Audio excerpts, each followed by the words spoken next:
No alvorecer do sétimo milênio AEC, a era de Câncer entrava na sua reta final.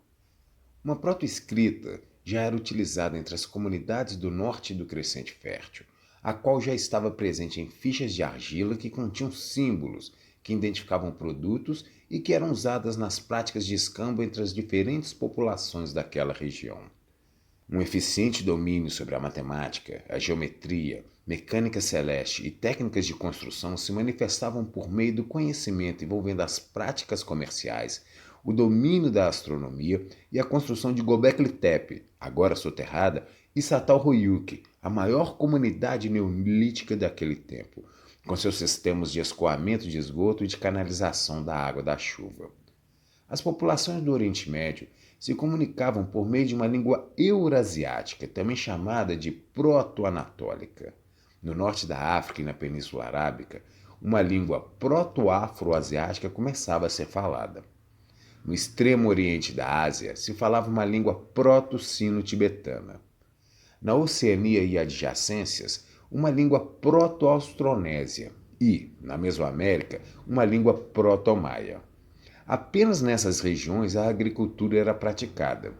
Todo o resto do mundo ainda era povoado por grupos de caçadores-coletores. As práticas xamânicas ainda eram cultivadas pelos grupos nômades de todas as regiões do mundo, muito embora as práticas astro-religiosas, surgidas em Göbekli Tepe, proliferassem entre as populações das comunidades do norte do Crescente Fértil. E era justamente nas comunidades dessa região que se encontravam as populações que viviam mais na vanguarda material, cultural e social daquele tempo. Nessa região já estavam começando a crescer as raízes de onde brotariam a civilização suméria. Mas as raízes das civilizações do Vale do Nilo, do Vale do Indo e do Vale do Danúbio ainda não haviam sido plantadas. E é justamente sobre isso que trata o vídeo dessa semana. Se você é novo por aqui, seja bem-vindo e saiba que na descrição do vídeo você encontrará a bibliografia que apresenta as fontes que ancoram o conteúdo desse vídeo. Você encontrará mais conteúdo produzido por mim tanto na playlist do canal como no meu blog, cujo link eu vou deixar na descrição do vídeo. Eu também recomendo a leitura do meu livro, A Saga Humana, que narra a trajetória da humanidade, correlacionando as mais modernas pesquisas de arqueologia, história, linguística e genética de populações aos mais recentes estudos envolvendo religiões e mitologias comparadas. Eu vou deixar logo no início da descrição do vídeo um link para o meu livro, que está disponível para ser adquirido tanto no formato impresso como digital. Para você que já é membro do canal, espero que tenha tido uma boa semana. E para todo mundo, um grande abraço. Então vamos logo para o vídeo da semana e, enquanto rola a vinheta, já sabe, né? Já vai deixando o seu like porque eu garanto que você não vai se arrepender.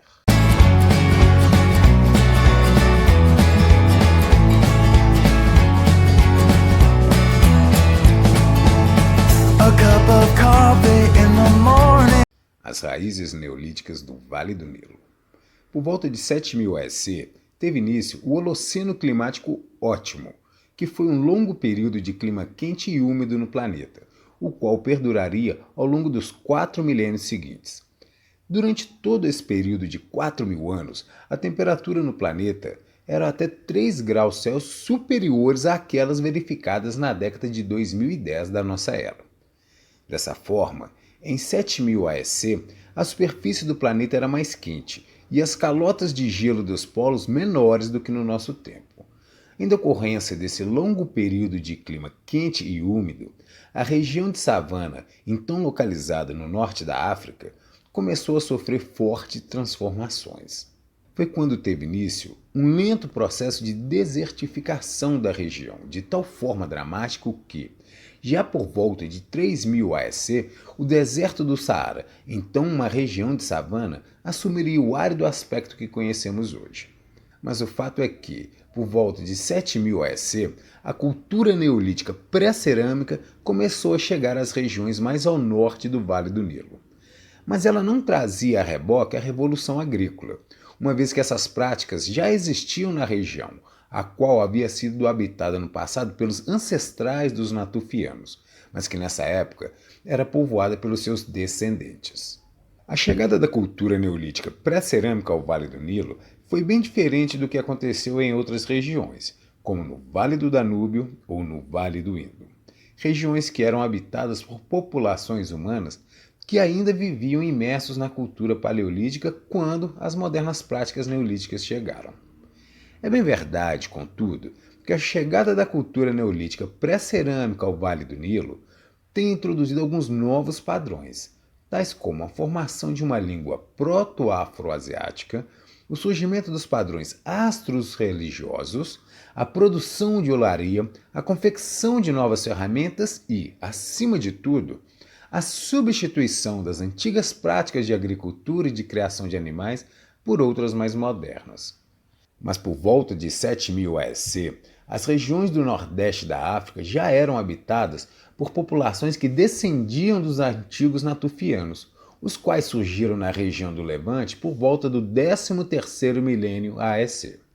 Nessa época e nessa região, os natufianos desenvolveram as mais antigas práticas agrícolas e de criação de animais conhecidas da arqueologia. Já por volta do 9º milênio AEC, grupos de cultura natufiana empreenderam migração em direção ao sul, tendo alcançado o nordeste da África. Como resultado, as regiões de savana do nordeste da África de 7000 AEC eram povoadas por populações que descendiam dos natufianos e que, portanto, já dominavam rudimentares práticas agrícolas e de criação de animais quando a cultura neolítica pré-cerâmica chegou à região. Mas em função de frequentes inundações, a região do delta do Nilo é pobre em vestígios arqueológicos referentes ao período próximo a 7000 AEC.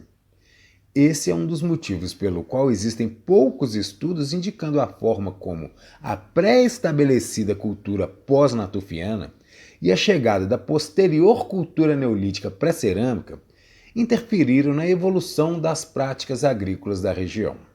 Independente dos detalhes que fogem ao conhecimento arqueológico, o fato é que, por volta de 7000 AEC, começaram a surgir nas regiões do delta do Nilo assentamentos seminômades, típicos das culturas neolíticas pré-cerâmicas mais antigas.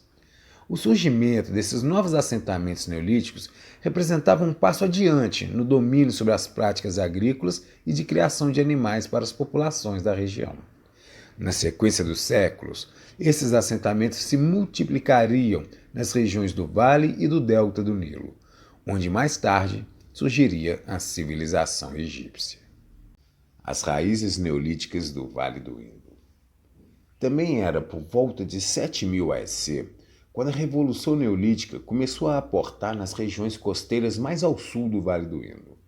A região ainda era habitada por povos de cultura paleolítica, de forma que a Revolução Neolítica que chegava à região incorporava um pacote completo de novos padrões, os quais culminaram com a introdução de uma língua proto-dravídica, de revolucionários padrões astros religiosos e das transformadoras práticas agrícolas e de criação de animais. Das terras costeiras ao sul, a Revolução Neolítica seguiria em direção ao norte, ao longo dos vales férteis do Vale do Indo, até alcançar a Cordilheira do Himalaia, onde só chegaria 2 milênios mais tarde. A maioria dos historiadores e arqueólogos modernos defende que a Revolução Neolítica pré-cerâmica do Vale do Indo partiu do norte do Crescente Fértil, alcançou os Montes Agros, atravessou as regiões mais ao sul dos planaltos iranianos e, de lá, alcançou as regiões mais ao sul do Vale do Indo. Mas, divergindo do senso comum, outros autores postulam que a Índia também tenha figurado como um centro de irradiação espontânea da agricultura, assim como sabidamente foram o Oriente Médio, a Nova Guiné, a América Central, a China, a América do Sul e, por fim, a América do Norte. De qualquer forma, quer tenha sido ou não um centro independente de irradiação espontânea da agricultura, o fato é que foi a partir de regiões próximas à costa do subcontinente indiano que a agricultura se expandiu para o norte, de forma que nos milênios seguintes toda a região do Vale do Indo viria a dominar as práticas de cultivo agrícola e de criação de animais. Isso posto, quando os povos neolíticos vindo do Crescente Fértil se assentaram nas regiões costeiras ao sul do Vale do Indo, por volta de 7000 AEC, teve início a cultura Mergar, a qual se formou por meio de uma sucessiva substituição da população ao longo da sequência do tempo. Dessa forma, verificou-se que as populações pré-estabelecidas na região foram sendo sucessivamente substituídas por populações recém-chegadas, as quais se mantiveram sempre dentro de um mesmo processo de desenvolvimento e progresso cultural e material. Evidências arqueológicas encontradas em sítios da cultura Mergar indicam que, embora tenha havido uma consistente continuidade desde a cultura neolítica até o período calcolítico, sempre conduzida pela cultura Mergar, não existe relação de descendência entre essas populações. A mistura de povos relacionados, mas não descendentes, compostas de agricultores dos Montes Agros e caçadores-coletores nativos, resultaria na formação da população arapiana, a qual floresceria milênios mais tarde. Mas na sequência de 7000 AEC, os mais antigos assentamentos seminômades da cultura Mergar começaram a cultivar trigo e cevada e a incorporar construções simples, feitas com paredes de barro, frequentemente divididas em 4 cômodos. Achados arqueológicos em antigos sítios da cultura Mergar apontam também para a presença de uma tradição proto-odontológica nas culturas agrícolas daquela região sulista, onde foram encontradas 11 coroas molares perfuradas, datadas entre 7000 e 5500 AEC, pertencentes a 9 diferentes indivíduos adultos, bem como um dente humano perfurado em uma pessoa viva. As raízes neolíticas da bacia do Tigre-Eufrates. Não se pode dizer que a cultura neolítica chegou ao norte da Mesopotâmia, uma vez que ela foi criada ali. O norte do Crescente Fértil é também o norte da Mesopotâmia. Nesse sentido, uma vez que a cerâmica também surgiu no norte do Crescente Fértil, ela surgiu no norte da Mesopotâmia. Dessa forma, a cultura neolítica cerâmica que estava estabelecida no norte da Mesopotâmia em 7000 AEC era aquela que se encontrava mais na vanguarda do seu tempo. Nessa época, as populações do norte da Mesopotâmia tinham um amplo domínio sobre as mais sofisticadas práticas agrícolas e de criação de rebanhos, e contavam com a presença dos mais destacados conhecimentos envolvendo matemática, geometria, mecânica celeste e proto-escrita. Da mesma forma, a expressão artística encontrava nas comunidades da região um campo fértil para seu amadurecimento e expansão, ligando-se fortemente à expansão dos mais elevados valores astro-religiosos. Nesse sentido, a cooperação, o fluxo de mercadorias e a troca das mais avançadas ideias daquele tempo ocorria entre as diferentes populações daquela região. Não por acaso, seria nas futuras comunidades neolíticas pré-sumérias que, 1 milênio e meio mais tarde, o cobre seria fundido pela primeira vez, justamente naquela região. Ao mesmo tempo em que os primeiros assentamentos seminômades da cultura neolítica pré-cerâmica começavam a surgir, tanto no Vale do Nilo como no Vale do Indo, já por volta de 6800 AEC, Çatalhöyük, localizada na Anatólia, atingia a impressionante marca de 10.000 habitantes. Enquanto isso, o centro da Mesopotâmia testemunhava o surgimento da cultura Hassuna, a mais antiga cultura neolítica cerâmica da futura região da Suméria. O florescimento da cultura Hassuna marca o surgimento da primeira de 3 culturas que futuramente se fundiriam para, séculos mais tarde, darem origem à cultura Ubaige, a qual se relaciona diretamente com o florescimento da Suméria. Mas a cultura Hassuna era formada por povos rústicos, que viviam em casas de barro, junco ou argila, composta por agricultores que já praticavam a agricultura irrigada. Adicionalmente, eles contavam com uma grande variedade de cultivos e de rebanhos domesticados. Nos seus assentamentos, era comum o uso de tabuleiros, usados tanto para trabalhar a cerâmica de plataformas, como para secar e moer grãos. Logo na sequência dessa época, já por volta de 6500 AEC, se intensificava o início do processo de desertificação do Saara, o qual era uma consequência direta do ótimo climático do Holoceno e que empurrava os povos nômades do nordeste da África em direção ao Vale do Nilo. As raízes neolíticas do Vale do Danúbio. Nessa mesma época de 6500 AEC, grupos proto-indo-europeus avançavam sobre os Balcãs e nas regiões mais ao sul da Península Balcânica começavam a surgir os primeiros assentamentos da cultura neolítica pré-cerâmica da região. Esses novos assentamentos fariam surgir um conjunto de novas culturas, as quais se expandiriam em direção ao centro do continente, principalmente ao longo do Vale do Danúbio. Nesse sentido, estavam sendo plantadas as raízes neolíticas da futura civilização do Vale do Danúbio, ou Velha Europa, conforme essa civilização veio a ser nomeada pela arqueóloga lituana Maria Gimbutas.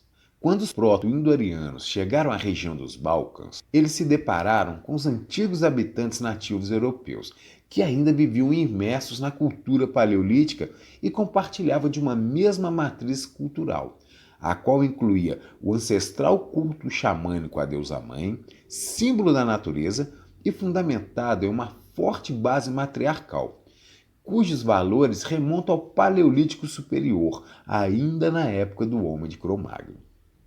Passados um milênio desde que teve início a expansão da cultura neolítica a partir do norte do Crescente Fértil, a língua desses povos que chegavam aos Balcãs havia evoluído para uma língua proto-indo-europeia, a qual já estava sendo falada pelos migrantes anatólicos quando eles chegaram à região. Esses grupos neolíticos recém-chegados da Anatólia legaram novos padrões e se fundiram às populações nativas paleolíticas do continente europeu, na medida em que avançavam em direção ao interior do continente, levando a bagagem neolítica. No futuro, uma avançada proto-civilização floresceria ao longo do Vale do Rio Danúbio, fruto da fusão de culturas que começava nessa época de 6500 AEC. Foi bem nessa época de 6500 AEC que a Era de Câncer chegava ao fim, e no seu lugar surgia uma nova e promissora era, a Era de Gêmeos.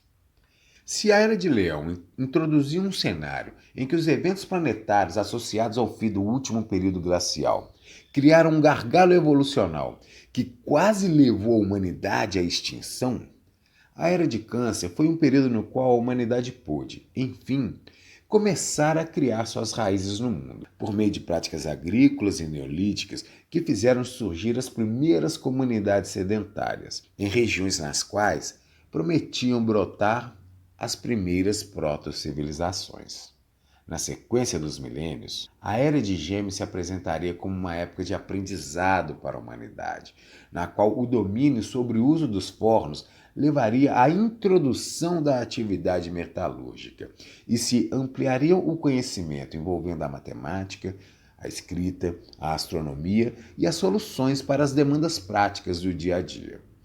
No decorrer dessa nova era, a humanidade se adaptaria aos novos modelos calcolíticos, os quais incorporariam incipientes protoestruturas urbanas e novos padrões religiosos, sociais, culturais e linguísticos. Seria durante a Era de Gêmeos que, após uma infindável sequência de milênios, a Idade da Pedra daria lugar à Idade dos Metais, cujo início coincide com uma virada de página na história da humanidade. Seria quando também uma embrionária civilização brotaria em um mundo ainda bárbaro. Mas isso é assunto para um outro vídeo. Então é isso, pessoal. Esse foi o vídeo da semana e espero que tenham gostado. Se você gostou do vídeo ou se bateu alguma dúvida, manifesta aí nos comentários. E se você ficou até aqui comigo e ainda não é assinante do canal, então se inscreva e engrosse você também a nossa crescente fileira de membros.